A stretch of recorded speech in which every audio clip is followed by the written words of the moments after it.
ദനഹ പെരുന്നാളിന് ശേഷമുള്ള കാലഘട്ടമാണല്ലോ ദനഹ കാലം. ആരാധനാ വർഷത്തിലെ ദനഹ കാലത്തിലാണ് നമ്മളിപ്പോൾ ആയിരിക്കുന്നത്. ഈ കഴിഞ്ഞ ആഴ്ചകളിലൊക്കെ നമ്മൾ സുവിശേഷത്തിൽ വായിച്ചു കേട്ട ഭാഗം യേശുക്രിസ്തു തൻ്റെ പരസ്യ ശുശ്രൂഷയിലേക്ക് ശിഷ്യന്മാരെ വിളിക്കുന്ന സംഭവങ്ങളാണ്. പത്രോസിനെയും അന്ത്രയോസിനെയും സെബദി മക്കളെയും ഒക്കെ വിളിക്കുന്ന സംഭവങ്ങളാണ് ഈ കഴിഞ്ഞ ആഴ്ചകളിലൊക്കെ നമ്മൾ വായിച്ചു കേട്ടത്. കഴിഞ്ഞ ഞായറാഴ്ച നമ്മൾ വായിച്ചത് നഥാനിയേലിനെ കർത്താവ് കാണുന്നതും അവനോട് സംസാരിക്കുന്നതും നഥാനിയേലിനെ വിളിക്കുന്നതുമൊക്കെയാണ്.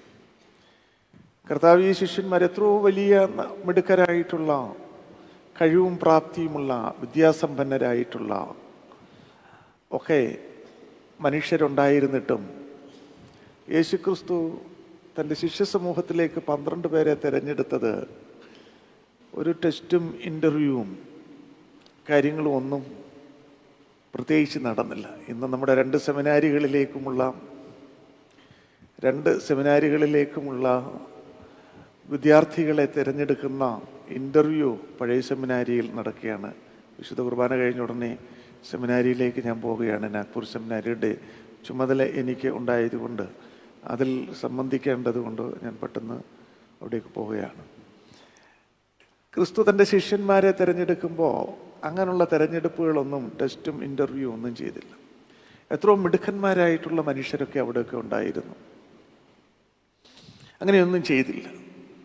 പക്ഷേ ദൈവം അവരുടെ ഉള്ളറിഞ്ഞ് അവരെ തിരഞ്ഞെടുത്തു.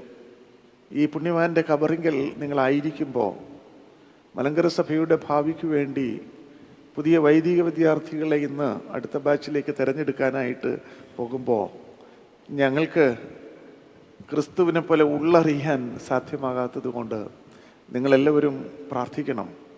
കഴിവുള്ളവരും സമർപ്പണമുള്ളവരുമായ വൈദികരെ തിരഞ്ഞെടുക്കാൻ, വൈദിക വിദ്യാർത്ഥികളെ തിരഞ്ഞെടുക്കാൻ തക്കവണ്ണം പ്രാർത്ഥിക്കണമെന്നുള്ളത് സ്നേഹത്തോടെ ഓർപ്പിക്കട്ടെ. ക്രിസ്തു റാൻഡംലി സെലക്റ്റഡ് ആണ്, കാണുന്നവരെ വിളിച്ച പോലെയാണ്. എത്രയോ മനുഷ്യരൊക്കെ അവിടെ ഉണ്ടായിരുന്നിട്ടും വളരെ സൗന്ദര്യമുള്ളവരും മിടുക്കരും കഴിവും പ്രാപ്തിയും വിദ്യാഭ്യാസമുള്ളവരും ജ്ഞാനസമ്പന്നരുമായിട്ടുള്ള മനുഷ്യരുണ്ടായിട്ടും കർത്താവ് വിളിച്ചത് പെട്ടെന്ന് കാണുന്നവരെ വിളിച്ച പോലെയാണ് നമുക്ക് തോന്നുന്നത്. പക്ഷേ കഴിഞ്ഞ ആഴ്ച നിങ്ങളുടെ നഥാനിയേലിനെ കർത്താവ് വിളിക്കുന്നത് ശ്രദ്ധിച്ചല്ലോ. കഴിഞ്ഞ ആഴ്ച നമ്മൾ വായിച്ചു കേട്ട ഭാഗം യോഹന്നാൻ ശ്ലീഹായുടെ സുവിശേഷം 1-ാം അധ്യായത്തിൽ നഥാനിയേലിനെ ഫിലിപ്പോസ് നഥാനിയേലിനെ കണ്ടിട്ട് പറഞ്ഞു, ഞങ്ങൾ മശിഹായെ കണ്ടെത്തിയിരിക്കുന്നു, അവൻ ഒരു പക്ഷേ നസ്രേത്തുകാരനായ യേശു ആയിരിക്കും എന്ന് പറഞ്ഞു. നഥാനിയേൽ ചോദിച്ചു, നസ്രേത്തിൽ നിന്ന് വല്ല നന്മയും വരുമോ? അതിൻ്റെ കാരണം നസ്രേത്ത് എന്ന് പറയുന്ന സ്ഥലം പഴയ നിയമത്തിൽ ഒരിടത്തും രേഖപ്പെടുത്തിയിട്ടില്ല. വളരെ അൺഇമ്പോർട്ടൻ്റ് ആയിട്ടുള്ള സ്ഥലമാണ്. വളരെ അൺഇമ്പോർട്ടൻ്റ് ആയിട്ടുള്ള ഒരു സ്ഥലമാണ് നസ്രേത്ത്. പഴയ നിയമത്തിൽ ഒരിടത്ത് പോലും രേഖപ്പെടുത്തിയിട്ടില്ല.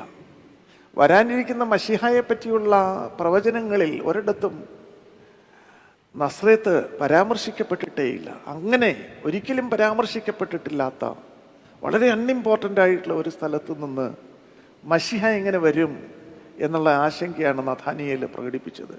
ഫിലിപ്പോസ് പറഞ്ഞു, നീ അങ്ങനെയൊക്കെ ചോദിച്ചാൽ അതിന് മറുപടി പറയാൻ എനിക്കറിയത്തില്ല, എനിക്കതിനു വേണ്ടിയുള്ള പരിജ്ഞാനം ഇല്ല. നീ ചെന്ന് കാണാൻ പറഞ്ഞു. നീ എന്ന് അദ്ദേഹത്തെ ഒന്ന് കാണാൻ പറഞ്ഞു. ഫിലിപ്പോസ് പോയി. ഫിലിപ്പോസ് പറഞ്ഞു കേട്ടിട്ട് നഥാനിയേൽ പോയി. ദൂരെ നിന്ന് വരുന്ന നഥാനിയേലിനെ കണ്ടിട്ട് പറഞ്ഞു, ഇതാ സാക്ഷാൽ ഇസ്രായേല്യൻ, ഇവനിൽ കാപഠ്യമില്ല എന്ന് പറഞ്ഞു. ഇതാ സാക്ഷാൽ ഇസ്രായേല്യൻ, ഇതിൽ കാപഠ്യമില്ല. കാപഠ്യമില്ലാത്തവരുടെ തെരഞ്ഞെടുപ്പാണ് ക്രിസ്തു നടത്തിയത്. ടെസ്റ്റും ഇൻ്റർവ്യൂ ഒന്നും നടക്കുന്നില്ലെങ്കിലും കാപഠ്യമില്ലാത്തവൻ്റെ തിരഞ്ഞെടുപ്പാണ്. ഈ നഥാനിയേലാണ് പിന്നെ ബർത്തുൽമായ ശിഷ്യനായിട്ട് 12 അപ്പോസ്തലന്മാരിൽ ഒരാളായി കാണപ്പെട്ടതെന്നാണ് പാരമ്പര്യം. നഥാനിയേൽ ചോദിച്ചു, എന്നെ ഒരിക്കൽ പോലും കണ്ടിട്ടില്ലാത്ത നീ എങ്ങനെ എന്നെ മനസ്സിലാക്കി. എന്നെപ്പറ്റി ഇങ്ങനെ ഒരു പേഴ്സണലായിട്ടുള്ള, വളരെ പേഴ്സണലായിട്ടുള്ള ഒരു അഭിപ്രായം പറയാൻ നിനക്കെങ്ങനെ സാധിച്ചു എന്ന് ചോദിച്ചപ്പോൾ കർത്താവ് പറഞ്ഞു, നീ അത്തിയുടെ ചുവട്ടിലിരിക്കുമ്പോഴേ ഞാൻ നിന്നെ അറിഞ്ഞു. അത്തിയുടെ ചുവട്ടിലിരിക്കുമ്പോഴേന്ന് കർത്താവ് പറഞ്ഞതിൻ്റെ കാരണം, യേശുക്രിസ്തുവിൻ്റെ ജനനത്തിൽ ഭയപ്പെട്ട ഹെറോദേസ്, നിങ്ങൾക്കറിയാമല്ലോ, 2 വയസ്സിൽ താഴെയുള്ള കുഞ്ഞുങ്ങളെയെല്ലാം കൊല്ലാൻ തീരുമാനിച്ചു. അങ്ങനെ 2 വയസ്സിൽ താഴെയുള്ള കുഞ്ഞുങ്ങളെയെല്ലാം കൊല്ലാൻ തീരുമാനിച്ചു. പട്ടാളക്കാരെല്ലാ വീടുകളും കയറി ഇറങ്ങി കുഞ്ഞുങ്ങളുണ്ടോ എന്ന് അന്വേഷിച്ച് 2 വയസ്സിൽ താഴെയുള്ളവരാണെങ്കിൽ കൊല്ലുകയാണ്. അങ്ങനെ നഥാനിയേലിൻ്റെ വീട്ടിൽ വന്നപ്പോൾ അമ്മ 2 വയസ്സിൽ താഴെ ഉണ്ടായിരുന്ന പ്രായമുള്ള കുഞ്ഞിനെ, നഥാനിയേലിനെ, ഒരു കൊട്ടയ്ക്കകത്താക്കി വളരെ പടർന്ന് പന്തലിച്ച് കിടന്ന ഒരു അത്തിവൃക്ഷത്തിൻ്റെ കീഴിൽ കൊണ്ട് ഒളിപ്പിച്ചു വെച്ചു. അവൻ ഉറങ്ങുകയായിരുന്നുകൊണ്ട് ശബ്ദമൊന്നും ഉണ്ടായില്ല, പട്ടാളക്കാരറിഞ്ഞില്ല. വീട്ടിനുള്ളിൽ കൊച്ചു കുഞ്ഞുങ്ങളുടെ വസ്തുക്കളൊക്കെ അമ്മ ഒളിച്ചു വെച്ചു. അതുകൊണ്ട് അവർക്കൊരു വീട്ടിലൊരു കൊച്ചു കുഞ്ഞുണ്ടെന്നുള്ളത് മനസ്സിലാക്കാൻ മറ്റു വസ്തുക്കളും കണ്ടില്ല. അങ്ങനെ നഥാനിയേൽ രക്ഷപ്പെട്ടു. ആ കഥ പിൽക്കാലത്ത് നഥാനിയേലിനോട് അമ്മ പറഞ്ഞിട്ടുണ്ട്. അമ്മ പറഞ്ഞു ഇങ്ങനെ, നഥാനിയേൽ തന്നെ ചോദിച്ചു, അവൻ്റെ പ്രായക്കാരായിട്ടുള്ള ഒരു വില്ലേജിൽ നിന്നും ആരുമില്ല, ആ സ്ഥലത്തൊന്നും അവൻ്റെ പ്രായക്കാരുമില്ല. അപ്പോൾ അത് അവൻ അന്വേഷിച്ചപ്പോഴാണ് പറഞ്ഞു, അവൻ്റെ കൂട്ടുകൂടാനായിട്ട് പ്രായക്കാരുള്ളവരില്ലാത്തത് കൊണ്ട് അവൻ ചോദിച്ചപ്പോൾ അമ്മ പറഞ്ഞു, ഇങ്ങനെ ഒരു സംഭവം പറഞ്ഞു. അവനും അവൻ്റെ അമ്മയ്ക്കും മാത്രം അറിയാവുന്ന കഥ ക്രിസ്തു പറഞ്ഞപ്പോൾ ക്രിസ്തുവിനോട് അവൻ പറഞ്ഞു, ഗുരു അങ്ങ് മശിഹായാകുന്നു എന്ന് പറഞ്ഞു. ബാല്യം മുതൽ അറിയുന്നവനായ ക്രിസ്തു നടത്തിയ തെരഞ്ഞെടുപ്പാണ്. ആ തെരഞ്ഞെടുപ്പാണ് സഭയിലും നടക്കേണ്ടത്. ബാല്യം മുതൽ മനസ്സിലാക്കുന്നവനായ ക്രിസ്തു തൻ്റെ ശുശ്രൂഷയ്ക്ക് വേണ്ടി വൈദികരെ തെരഞ്ഞെടുപ്പ് നടക്കണം. അതുകൊണ്ടാണ് ഞാൻ പറഞ്ഞിരുന്നത്, സെമിനാരി അഡ്മിഷന് വേണ്ടിയുള്ള തിരഞ്ഞെടുപ്പ് നടക്കുമ്പോൾ നിങ്ങൾ പ്രാർത്ഥിക്കണം. നല്ലവരായിട്ടുള്ളവർ, ക്രിസ്തു ഹൃദയം മനസ്സിലാക്കിയവർ, കാപഠ്യമില്ല എന്ന് ബോധ്യമുള്ളവർ, അവരെ തിരഞ്ഞെടുക്കാൻ തക്കവണ്ണം തിരഞ്ഞെടുപ്പ് സാധിക്കണം. നമുക്കറിയാമല്ലോ എന്തുകൊണ്ടാണ് പലപ്പോഴും നമ്മുടെ ജീവിതത്തിലേക്ക് ദൈവം കടന്നു വരാത്തത് എന്നുള്ള സംശയം ഒരു പക്ഷേ നമ്മുടെ തോന്നുമായിരിക്കാം. എന്തുകൊണ്ടാണ് ക്രിസ്തു എന്നെ കാണാത്തത്, എന്നെ ശ്രദ്ധിക്കാത്തത്? കാപഠ്യമില്ലാത്തവരെ ക്രിസ്തു ശ്രദ്ധിക്കുന്നുണ്ട് എന്നുള്ളത് നാം മനസ്സിലാക്കണം. നഥാനിയേലിനെ ബാല്യം മുതലേ ക്രിസ്തു ശ്രദ്ധിച്ചു. അതിൻ്റെ കാരണം എന്ന് പറയുന്നത്, അവൻ സാക്ഷാൽ ഇസ്രായേല്യൻ, അവൻ്റെ മനസ്സിൽ കാപഠ്യമില്ല എന്നുള്ളതാണ്. ആ കാപഠ്യമില്ലാത്ത മനസ്സാണ് ക്രിസ്തു അന്വേഷിക്കുന്നത് എന്നുള്ളത് പ്രത്യേകം ഓർക്കണം. യഹോവയെ രക്ഷിക്കണമേ, ഭക്തന്മാരില്ലാതെ പോകുന്നുവെന്ന് സങ്കീർത്തനക്കാരൻ വിലപിക്കുന്നുണ്ടല്ലോ. യഹോവയെ രക്ഷിക്കണമേ, ഭക്തന്മാരില്ലാതെ പോകുന്നു. വിശ്വാസികളുടെ കുറവൊന്നുമില്ലല്ലോ നമുക്ക്.